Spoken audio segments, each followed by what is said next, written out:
No, because I think a lot of people obviously still worry that they might have the symptoms, and so quite rightly they're calling either 111 or in extremis the ambulance service. But you're still seeing a steady fall in the number of hospital admissions, not just in London but throughout the country, and a steady fall in the number of deaths. So we have got the virus really very much under control across the country, but we need to keep it there.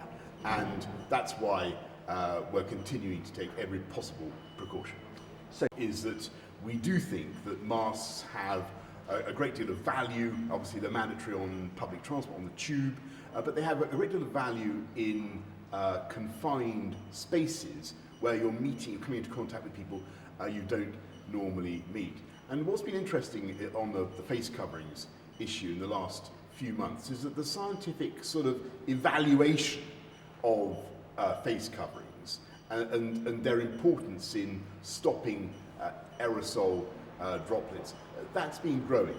And so I do think that in shops it is very important to wear a face covering if you're going to be in a confined space and you want us to protect other people and to receive protection in turn.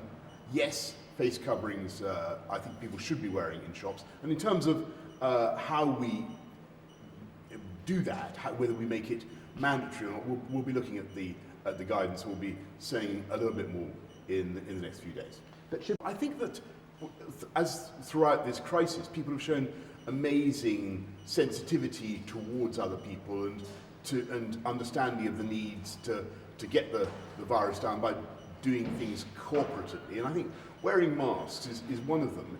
In a confined space, what you're doing is you're protecting other people from the transmission that you might be giving off, and they in turn are protecting you. So it's a mutual thing. People do see the value of it, and we'll be looking in the next few days about exactly how, with what tools of enforcement we think we want to make progress. But I think as the virus comes down in incidence and we have more and more success, I think face coverings are a kind of extra insurance that we can all use to stop it coming back and stop it getting out of control again.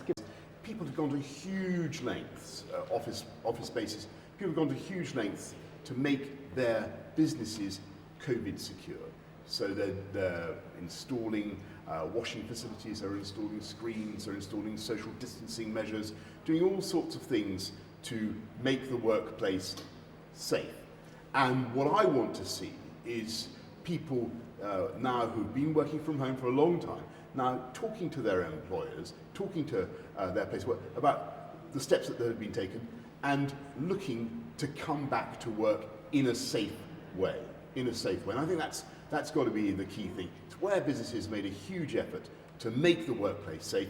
I do think people should start to think about getting back to work, but provided we all continue to follow the precautions, number one of which still remains, it's not just face coverings, it's washing your hands. Now, your system, we're not going to be just simply slamming the gates and stopping anybody anywhere coming into this country. Where people can contribute to this country, where people want to make their lives and do great things for this country, of course we're going to have a humane and sensible system. And on the NHS, what we've already said is if people work in the NHS, then they won't pay the NHS surcharge. And on people working in the care sector, don't forget that this is the government that not only introduced the living wage, but has just put up the living wage by a record amount. And to say nothing of the investments that we're going to make and have been making in the social care sector. We do want to look after social care, we want to look after people who work in our social care sector and make sure that they are properly paid.